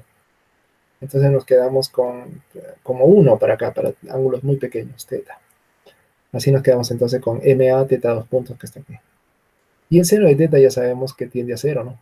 Cuando teta es muy pequeño, esto tiende a 0. Además que los términos bilineales quiero botarlos, no los deseo, los boto. Vamos con la otra ecuación. La otra ecuación, de la misma manera, el seno de teta se aproxima a teta otra vez, a teta. Por lo tanto, G por teta, nada más en ese término. Y lo demás queda, ¿no? El coseno de teta de la misma manera para ángulos pequeños, el coseno de teta tiende a 1. Y nos quedan las ecuaciones. Más sencillas, más fáciles de trabajar. Ahora, ¿qué puedo hacer acá? Acá es interesante porque acá yo puedo despejar x dos puntos. Por ejemplo, de esta ecuación despejo x dos puntos e introduzco acá en lugar de esto. Simplifico y me queda la siguiente ecuación. Esto es interesante porque acá yo tengo yo ya rápidamente, ustedes ya deben estarse dando cuenta que está saliendo una ecuación de movimiento armónico simple. Con frecuencia, ¿cuánto? El cuadrado de la frecuencia. Todo esto que acompaña a teta, todo esto es la frecuencia al cuadrado. Y entonces genera un movimiento armónico simple, de amplitud pequeña, para que el problema sea lineal. Y entonces la frecuencia es justamente eso, m más m por g sobre m por a. Raíz cuadrada para la frecuencia, ¿no? Porque ese es el cuadrado de la frecuencia.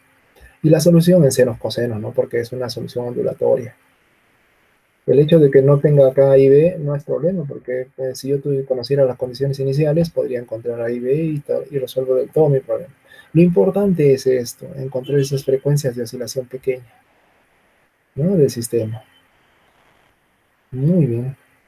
Vamos con un cuarto problema. Vamos a ver. Dice, una cuenta, o sea, una bolita, ¿no? Una bolita, una chilpa ahí, es libre de deslizarse a lo largo de un aro. Esto es un aro. No es una esfera, es un aro. A lo largo de un aro sin fricción de radio R. Ya se va a mover a lo largo de todo ese aro. El aro gira. Adicionalmente todavía el aro gira con velocidad angular constante, omega, como ven acá, omega, alrededor de un diámetro vertical, este diámetro rojo. Encuentre las ecuaciones de movimiento para la posición de la cuenta. Encuentre las ecuaciones de movimiento. O sea, tenemos que escribir la Lagrangiana y después las ecuaciones de Euler-Lagrange, que son las ecuaciones de movimiento. ¿Cuáles son las posiciones de equilibrio? Acá vamos a hacer un análisis de equilibrio. ¿Cuál es la frecuencia de pequeñas oscilaciones alrededor del equilibrio estable? A ver, vamos a ver. Dice, vamos a usar entonces, bueno, acá tenemos una frecuencia. Y nos pide todavía otra cosa. Hay un valor de omega que es especial. Bueno, eso saldrá de las ecuaciones. ¿Cuál es ese y por qué es especial? Ya, vamos. Empezamos primero escribiendo la lagrangiana de esa partícula.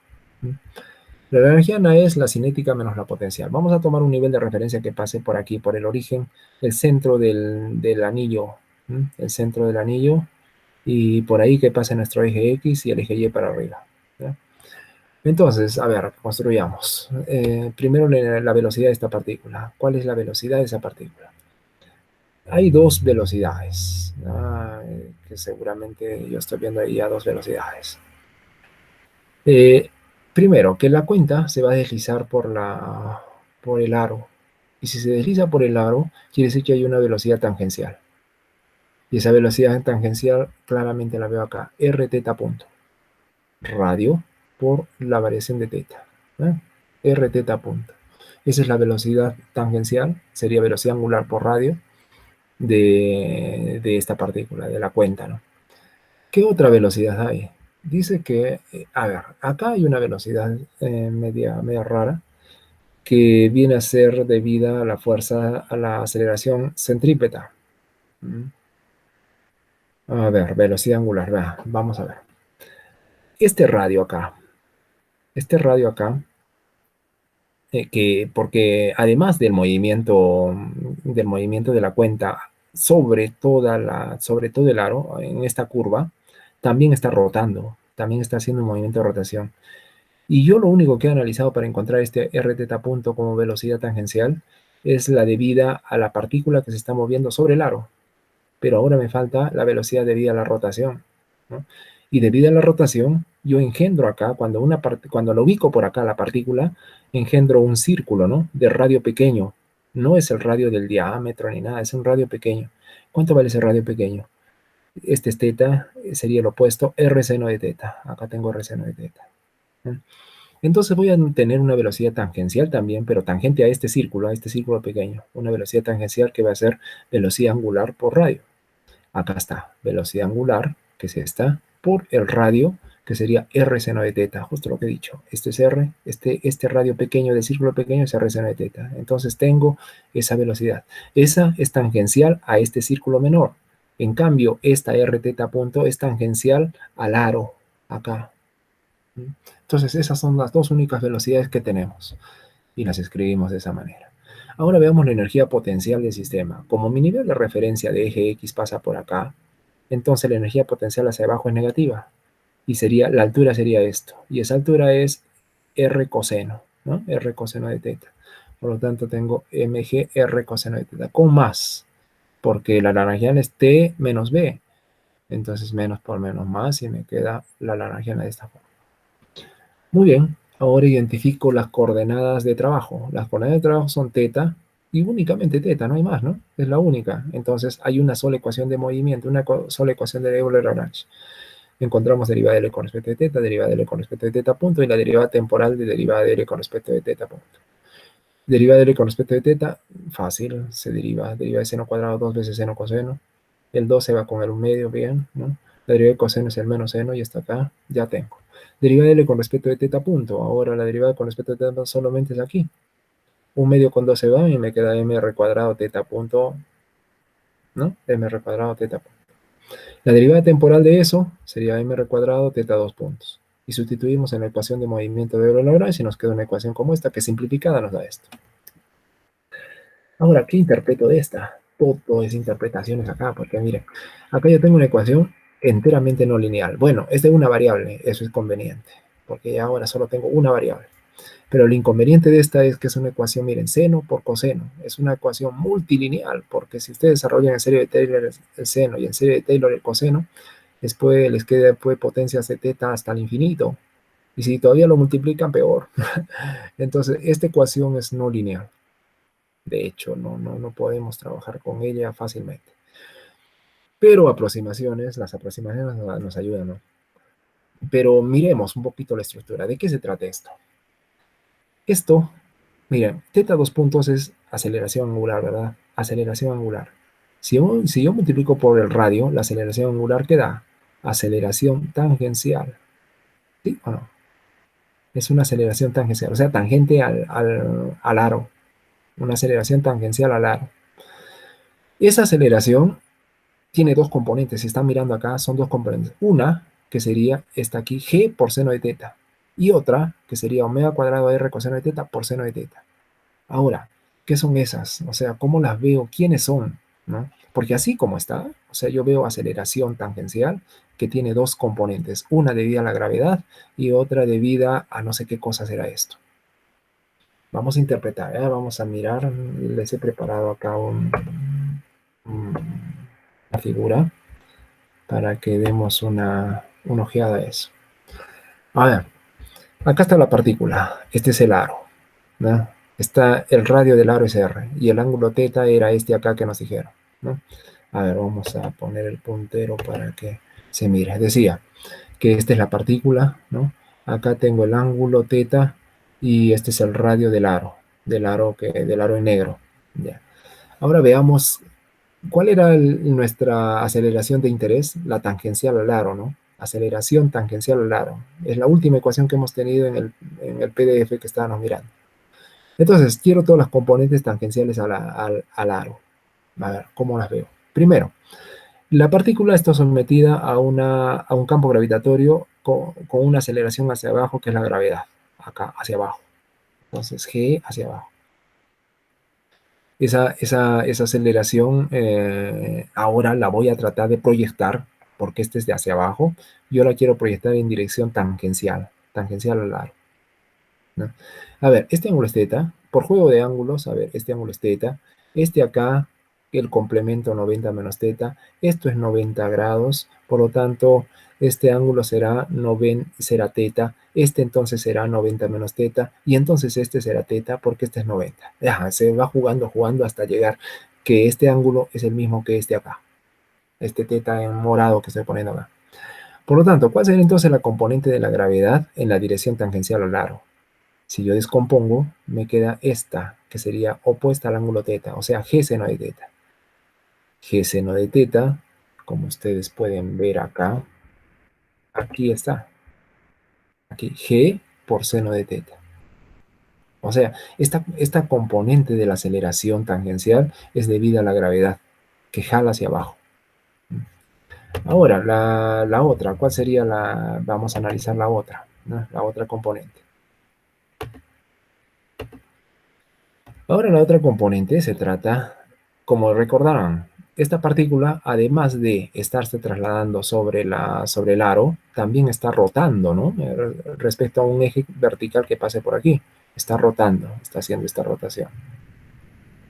Entonces, esa partícula que se encuentra en esa posición rota y genera este círculo rojo, ¿ya? Cuya aceleración centrípeta es esta hacia adentro, esta. Y la aceleración centrípeta, ustedes saben que es velocidad angular al cuadrado por el radio, pero no este radio, sino el radio de este círculo rojo. Y el radio de ese círculo rojo es R seno, ¿no? R, que es la hipotenusa, el ángulo opuesto al lado que quiero que sea este, R seno de teta. Por lo tanto, ese es el radio de ese círculo rojo y la aceleración centrípeta entonces sería velocidad angular al cuadrado por ese radio. Ahora, pero yo no quiero esa componente, yo la que quiero es la que vaya tangente al aro. O sea que si ese vector rojo yo lo descompongo en dos componentes, una radial y una tangencial al aro, que es la que me interesa, sería esta verde. Esta verde. Y otra vez por juego de ángulos, si esto es teta, este será 90 menos teta, y por lo tanto este es teta, ¿no? Y entonces, ¿cuánto sería? Si yo conozco esta hipotenusa, conozco este ángulo teta adyacente, quiero este. Será por coseno, ¿no?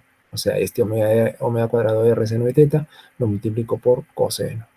¿Mm? Por coseno. Cuidado, esta orientación está mal. Esta orientación debería ir para arriba, no para abajo, para completar bien el triángulo. Para arriba, por lo tanto, esta es positiva y esta que va para abajo es negativa. ¿Ya? Y esta es la que estamos buscando ahora. Si se dan cuenta, miren. Es esta acá, ¿no? Omega cuadrado R por coseno de teta por seno de teta. Positiva. Y la otra debido a la gravedad negativa. O sea, este es debido a la gravedad y este es debido a la aceleración centrípeta aquí, en este disco pequeño. Interesante, ¿no? Interesante que hasta la estructura de la ecuación, hasta la estructura, perdón, de las leyes físicas que están comprometidas acá, me salen las ecuaciones de Lagrange. Salen como resultado de las ecuaciones de Lagrange. Ahora, a ver un análisis más fino de todas las cosas, porque hasta ahorita lo único que vamos a encontrar es la ecuación de movimiento, pero hagamos un análisis más fino todavía. Dice, el equilibrio sucede cuando teta punto y teta 2 puntos es igual a cero. Claro, porque eso es lo que me está pidiendo ahora. Me está diciendo cuál es la frecuencia, cuáles son las posiciones de equilibrio, dice. Entonces vamos a analizar el equilibrio. ¿Cuándo habrá equilibrio? Cuando la velocidad sea cero, ¿no? Cuando teta punto sea cero. Todo está en relación a teta nada más. Entonces, cuando teta punto es cero. Claro, porque cuando digo teta punto igual a cero, estoy diciendo velocidad angular constante. Por lo tanto, por lo menos no en equilibrio estático, pero en equilibrio dinámico. Entonces, que teta punto sea cero, por supuesto, de todas maneras, ya teta 2 puntos tiene que ser cero. Entonces, vamos a nuestras ecuaciones. ¿Qué pasaría? Si estos dos son ceros, entonces, ¿qué le pasaría a seno de teta? Ya, si este teta 2 puntos es cero, entonces seno de teta sería cero, ¿no? Porque esto no quiero que sea teta, que sea cero, quiero que esto sea cero. Aunque hay la posibilidad también que esto pueda ser cero, ¿eh? Ahorita vamos a ver. Pero primero veamos la posibilidad que seno de teta sea cero. Entonces, si seno de teta es cero, dentro de los límites de trabajo en el círculo que va para teta desde 0 a 2pi, lo que podría decir es que teta entonces tendría el valor de 0 y pi, ¿no? Solo los valores de 0 y pi, porque si tomo 2pi, que sería ya la vuelta entera a todo el aro, sería lo mismo que 0, ¿no? Estamos por gusto, o sea, simplemente 0 y pi. Esos son los ángulos. Entonces, para esos ángulos tenemos equilibrio en la barra. Para esos ángulos, teta 2 puntos vale 0. Por lo tanto, teta punto vale 0 y está en equilibrio, moviéndose en rotación de equilibrio dinámico. Aquí la partícula dentro del aro. Y como decíamos, ¿no? Y también cuando esto sea 0. ¿Cuándo esto es 0? Cuando coseno de teta sea igual a g sobre omega cuadrado r. Y como el coseno de teta siempre está entre menos 1 y 1, y como yo quiero solamente los positivos, porque esta cantidad es positiva, entonces coseno de teta debe ser menor que 1, pero mayor que 0. Eso con certeza. Entonces, es posible, entonces va a haber equilibrio, ¿no? Va a haber equilibrio en esos puntos 0, teta igual 0 y teta, no, en este coseno de teta, en este valor de teta, cuando cumpla esta ecuación, cuando coseno de teta sea menor que 1. De hecho, ¿no? Porque esa es la condición de coseno, no puede pasar de 1. Y si coseno de teta es menor que 1, quiere decir que g sobre omega cuadrado r sea menor que 1, o sea, omega cuadrado mayor que g sobre r. En ese caso tenemos equilibrio entonces. Para este caso, ¿no? Donde teta tenga este ángulo. Listo, entonces ahí sucede equilibrio. Pero entonces me da la posibilidad abierta de decir qué pasará entonces cuando omega cuadrado sea menor que g sobre r, porque puede ser, ¿no? También omega cuadrado podría ser menor que g sobre r. Entonces vamos a ver las dos posibilidades, que omega cuadrado sea menor que g sobre r y que omega cuadrado sea mayor que g sobre r. A ver qué pasa. Cuando omega cuadrado es menor que g sobre r, en los ángulos 0 y pi que hemos dicho que donde se produce equilibrio, ¿ya? y son los únicos puntos de equilibrio, vamos a ver cada caso. En el caso de teta igual pi, este acá, ¿qué pasaría? Dice que el equilibrio es inestable. A ver, veamos por qué es inestable. Si, si teta está cerca a pi, vamos a aumentarle un delta pequeñito, un diferencial pequeño, como para que teta permanezca muy parecido, ¿no? O sea, le vamos a hacer un pequeño desequilibrio, a ver qué va a pasar. Nosotros sabemos que un punto de equilibrio inestable, por el último examen que ustedes dieron, seguramente investigaron, porque les dije, averigüen sobre qué cosa es equilibrio estable y qué cosa es equilibrio inestable, ¿no? Cuando nosotros tenemos, a ver, vamos a ver, equilibrio estable y equilibrio inestable. Cuando ustedes tienen un gráfico de potencial, vamos a suponer el del examen. En el examen han tenido un gráfico parecido a lo siguiente. Ustedes lo recordarán, no sé si lo recuerdan, creo que no, las ondas eran hacia arriba, bueno, acá está mal dibujado, es hasta acá, ya. Esto no. Ese es el gráfico de potencial versus X, ¿no? Digamos. Y esto es lo que ustedes tenían que haber hecho en su examen, ¿no? Bueno, no lo he revisado todavía del todo, pero bueno. En estos puntos, cuando tienen una energía que pase por acá arriba, una energía que pase por allá arriba, no va a pasar nada. O sea, el campo, el potencial no está provocando ninguna perturbación. Bueno, sí va a provocar perturbación, pero no está funcionando como una barrera para la partícula que pase con esa energía, ¿no? Si esta está moviéndose con esa energía. Entonces la partícula se va a mover libremente, se va a ir para allá, se va a ir para acá, pero en el camino va a sentir el campo de potencial, ¿no? Lo va a sentir más intenso cuando se acerque a él y menos intenso cuando esté más lejos de él, ¿eh? Entonces, como que va a frenar, ¿no? La partícula por acá se está moviendo a velocidad lenta y por allá ya se está moviendo a velocidad más rápida y así avanzará. Pero es libre, no hay influjo más allá del potencial, o sea, como barrera. En cambio, si tienen una partícula cuya energía está por acá, ahí es otra cosa. Ahí, por ejemplo, en esta región, en las regiones internas, como pozo, la partícula está vibrando en movimiento armónico, así, así, así, así, ¿no? Está haciéndolo así. O por otro lado, puede hacerlo también por acá, y puede hacerlo por acá, y así, ¿no? Entonces, eso pasa. Además, ¿qué son puntos de equilibrio estable y inestable? Cuando nosotros tenemos máximos, ¿cuánto es la derivada de b con respecto de x en esos puntos máximos?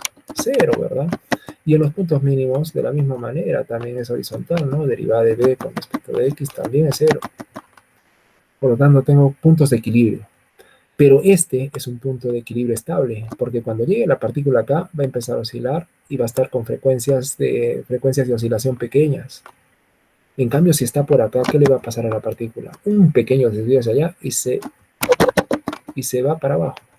O un pequeño desvío a la izquierda y se va para abajo y no vuelve más. En un decrecimiento exponencial, una caída de ese tipo. En cambio aquí no, aquí va a seguir en su movimiento armónico normal, ¿no? O sea, un movimiento oscilatorio. Y entonces, en ese sentido, estos puntos de equilibrio se les llama puntos de equilibrio estables, ¿no? Estables. En cambio, estos aquí son equilibrio inestable, los de acá arriba, porque una ligera perturbación y la partícula se va y no regresa nunca más. Muy bien, entonces eso es lo que quiero mostrar también aquí, ¿no? Veamos a ver, ¿qué pasa si hacemos una pequeña perturbación en el ángulo teta para provocar esa inestabilidad? A ver si nos vamos de un equilibrio estable o estamos en un equilibrio estable o estamos en un inestable. Entonces, con delta pequeño, con una pequeña perturbación, la ecuación de movimiento que era esta va a cambiar. A ver, ¿qué le pasaría si le cambiamos teta por pi más delta? Acá teta 2 puntos, debido a que pi es una constante, me va a quedar delta 2 puntos. O sea, lo que tengo acá, multiplicado por r, ¿no? Quizás acá ya la r habrá sido dividida para allá. En el otro lado, ¿qué me queda? Seno de teta. ¿Cuánto es el seno de pi más delta? Es seno de delta, ¿no? Seno de delta. Y seno de delta tendería a un delta cuando delta es pequeño. Y es este acá. Por dentro, a ver qué cosas tenemos. En el término, por aquí omega cuadrado r coseno de teta, cuando yo cambio teta por pi más delta, me queda coseno de pi más delta, y coseno de pi más delta es menos coseno de delta. Entonces, menos coseno de delta, voy a tener el menos acá, ahí está bien. Coseno de delta, si delta es pequeño, el coseno de un número pequeño tiende a 1, porque es casi como hablar de coseno de 0, y tenemos 0, y solamente vamos a tener el término omega cuadrado r, que está acá, omega cuadrado, claro, acá había un r, pasa dividiendo, desaparece y queda omega cuadrado. El otro término, el g, de la misma manera también acá vamos a hacer un arreglo, y el seno de pi más delta, me parece que también ese es menos seno de delta. Sí, seno de pi más delta es menos seno de delta. Y ese menos por este... No, yo estoy mal. Seno de teta es seno de delta. Uno hace las operaciones, es un seno de una suma de ángulos. Seno de teta es seno de delta. Y seno de delta tiende a delta, que es este. Y este menos, lo pongo ahí, lo saco acá afuera menos, queda G, y el radio que estaba acá también lo paso dividiendo, queda G sobre R. Y listo, finalmente quedó esta ecuación. Esta es ecuación de movimiento armónico, pregunto. Acá hay el delta 2 puntos y hay el delta. Sí, es bueno porque así es la estructura de la ecuación de movimiento armónico. Pero el movimiento armónico no es menos, es más. Acá hay menos. O sea que cuando resuelvan la ecuación diferencial, no va a quedar soluciones imaginarias. Con más quedan las soluciones exponenciales imaginarias, que se convierten en senos y cosenos, o sea, en ondas, en oscilaciones. Pero en el caso de que es menos, ya no. Ahí vamos a tener exponenciales reales, o sea, decrecientes. Justo lo que yo les mostraba en la última, ¿no? En la penúltima, creo, exponenciales decrecientes. Estos acá, a ver si los miramos. Este verde acá, esos exponenciales decrecientes son los que tenemos. Sí, entonces me va a quedar exponenciales decrecientes. O sea, no tengo oscilaciones armónicas. Estos son puntos máximos de potencial, no son mínimos. Y al ser puntos máximos de potencial, entonces θ igual a pi es un punto de equilibrio inestable. Entonces, justo lo que estoy poniendo acá. Es inestable. Eso debido a la forma de la ecuación. No es menos, no es más, es menos. Si fuera más, es movimiento oscilatorio. O sea, estamos con puntos de equilibrio estables. Pero si es menos, estamos en una solución exponencial decreciente. Por lo tanto, la partícula nunca regresa. Y entonces sería un equilibrio inestable, ¿no? Entonces, a ver, para θ igual 0, el otro punto. Para θ igual 0, nuestra ecuación de movimiento, que la teníamos por ahí arriba, acá está, esta, ¿no? Esta. Cuando θ es pequeño, vamos a tener Rθ 2 puntos, muy bien. Si θ es pequeño, el seno de θ tiende a θ, ya, muy bien. Y lo demás, a ver, ¿qué sucederá? Cuando coseno de 0, esto es 1, ¿no? Esto sería positivo, ¿no? Que puede pasar para el otro lado como negativo, acá está. Acá seno de θ por menos g, con seno de θ, con θ pequeño, esto tiende a θ por menos g, pasa para el otro lado con θ más g, y está acá. Lo que tengo que tener en cuenta es más bien que este término sea positivo, para que este sea más y entonces me provoque oscilaciones, y por lo tanto tenga un punto de equilibrio estable. ¿Ya? El más me indica estable. Entonces, esto tendría que ser positivo, porque si esto es negativo, hay lo matamos otra vez, ¿no? Y ya volvería a ser un equilibrio inestable. Pero si esto es positivo, bien. A ver, es positivo. En nuestro caso dice omega cuadrado menor que g sobre r. Si esto es positivo, claro. Si esto es positivo, omega cuadrado es menor que g sobre r. Y justo, ¿no? Está bien. Entonces, entonces tengo un punto de equilibrio estable. Y estar oscilando, como hemos visto aquí no está oscilando, es este punto, es un punto como este acá abajo, ¿no? Como este acá abajo, este acá. Es de este tipo. Por lo tanto, él genera un equilibrio estable. Ya, y entonces acá tenemos θ igual a 0 es un punto de equilibrio estable. A ver, estamos atrayéndonos mucho. ¿Qué cosa es θ igual a 0? Mirando la gráfica. O sea, es cuando la bolita viene y está cerca al eje vertical y no se mueve mucho de él. O sea, ahí abajo. Ahí produce equilibrio estable. ¿Y cómo será cuando θ es igual a pi? Dijimos que era equilibrio inestable. A ver, vamos a ver ahí. Cuando tengamos θ igual a pi, estamos acá arriba, justo acá arriba. Si el punto está acá arriba, si la cuentita está acá arriba, está por forma inestable. Cualquier movimiento a la derecha o a la izquierda, ¡fa!, la hace caer, ¿no? Y por eso está en inestable. Pero cuando t es igual a cero, no, está acá abajo y está ahí oscilando y no le pasa nada, sigue ahí, ¿no? Acá arriba no, ahí de frente, le das un pequeño movimiento a la derecha o a la izquierda, se va para abajo. Y por eso lo llamamos equilibrio inestable. Un análisis semejante podemos hacer para cuando medio cuadrado sea mayor que g sobre r. Y es un análisis muy similar, ¿verdad? Ya no quiero hacer mucho detalle, la verdad es bastante similar, lo pueden ver ahí. Yo se lo dejo ahí para que ustedes lo lean, lo capten más a detalle, lo miren y posiblemente mañana en nuestra sesión ustedes me pueden preguntar sobre esto, ¿no? Más detalles, si es que no lo entendieron, si lo entendieron, ¿ya? En medida del tiempo vamos a dejarlo ahí, ustedes lo pueden mirar y analizar un poquito cuando vean el video. Problema 4, y terminamos con este, ¿eh? Ya estamos lo suficiente preparados para resolver problemas con la dinámica de Lagrange. Considere un péndulo doble de dos masas, M1 y M2, como dice ahí, y dos barras de longitudes L1 y L2, tal como están ahí. Encuentre las ecuaciones de movimiento, o sea, vamos a tener que encontrar la lagrangiana de este sistema y además las ecuaciones de movimiento, o sea, las ecuaciones de Euler-Lagrange. Para pequeñas oscilaciones se encuentran los modos normales y sus frecuencias para casos especiales. Ya, ahorita vamos a ver esos casos especiales, no necesariamente vamos a llegar a ellos, pero yo lo que quiero que llegar y entender por lo menos hasta esas pequeñas oscilaciones, las frecuencias de esas pequeñas oscilaciones. Vamos a ver. Ahí tienen el sistema, son dos péndulos, dos masitas acá, unidas por barritas muy finas, muy delgadas, que no tengan peso, que no, su masa sea despreciable. De longitudes L1 y L2. Aquí los ángulos, por supuesto, ya lógico, y ya hemos visto inclusive en teoría que θ1 y θ2 son buenas coordenadas canónicas, coordenadas generalizadas para este problema. Entonces, relativo al punto de pivote, relativo al punto de giro, que es este acá arriba, ¿no? Vamos a encontrar las coordenadas. A ver, para la posición de la partícula 1, vamos a tomar coordenadas XY de la partícula 1. ¿Quiénes son? X será, pues, esta distancia acá, ¿no? Esto acá. Esto será X. Por lo tanto, es el cateto opuesto al ángulo θ1. Sería L1 coseno de θ1. La componente de Y, si mi origen de coordenadas está ahí arriba, la componente Y será esta, acá abajo, ¿no? Menos L1 coseno de θ1, que es esto. Ahora para la posición 2, para el sistema, para la partícula en la posición 2, de masa M2. Ahí tenemos que sumar, ¿no?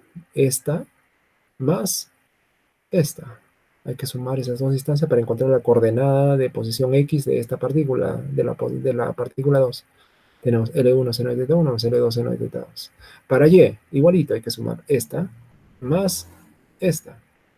Sería menos L1 coseno de θ1 menos L2 coseno de θ2. El menos porque está hacia abajo del nivel de referencia. Con eso ya podemos encontrar las velocidades. ¿Cómo encontramos la velocidad de esta partícula? X punto más al cuadrado más Y punto al cuadrado. O sea, derivar acá, ¿no? L1 deriva de seno es el coseno, ¿no? Coseno de θ1 por θ1 punto. Y aquí tendríamos menos L1 deriva de coseno menos seno. Ah, ya, acá sería entonces más L1 seno de θ1 por θ1 punto. Si luego el cuadrado, usando identidad pitagórica, me queda esto. Cosa semejante podamos hacer para la velocidad 2. Derivamos con respecto al tiempo todo esto y derivamos con respecto al tiempo todo esto y sumo, arreglo, acomodo. Es pura trigonometría y álgebra y no hay nada difícil acá. Acomodando, logran esto. Ya tenemos las dos velocidades. Ahora encontramos la lagrangiana. Suma de velocidades. Esta, un medio masa velocidad al cuadrado más un medio masa velocidad al cuadrado.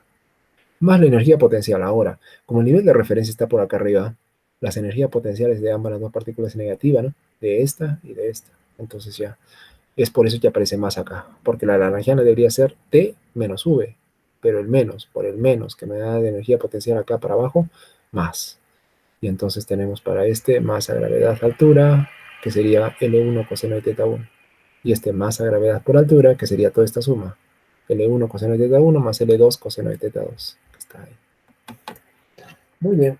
Ya dijimos, ¿no? Construir a la lagrangiana, ya todo va para adelante, no hay temor a equivocarse, solamente hacer bien los cálculos. cálculos elementales. Aplicando las ecuaciones de Euler-Lagrange para teta 1 y teta 2, que ya sabemos hacerlo y hemos hecho varios ejercicios, no es nada difícil, se construye fácilmente. ¿Ya? Ya las pongo acá. Ustedes pueden hacer todo el detalle. Derivar L con respecto a teta 1, derivar L con respecto a teta 1 punto, derivar con respecto al tiempo a derivar L con respecto a teta 1 punto, restar esas dos cantidades y entonces y logramos las ecuaciones. Este es para teta 1 y la otra es para teta 2. Tremendas ecuaciones monstruosas, acopladas, no lineales, con todo lo indeseable. Entonces, pero vamos a ver las oscilaciones pequeñas, ¿no? Eso nos interesa. Por lo menos, ¿no? O sea, si uno quiere puede resolver esas ecuaciones y resolver numéricamente, no hay problema.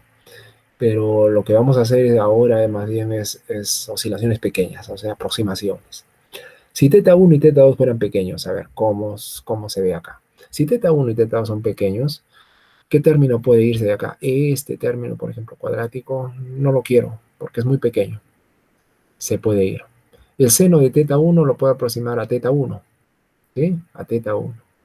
El coseno de teta 1 menos teta 2 también se puede aproximar de repente, pero aunque como teta 1 y teta 2 son tan pequeños, podrían irse, pero bueno, depende que de repente se puede hacer todavía un arreglo acá, ¿no?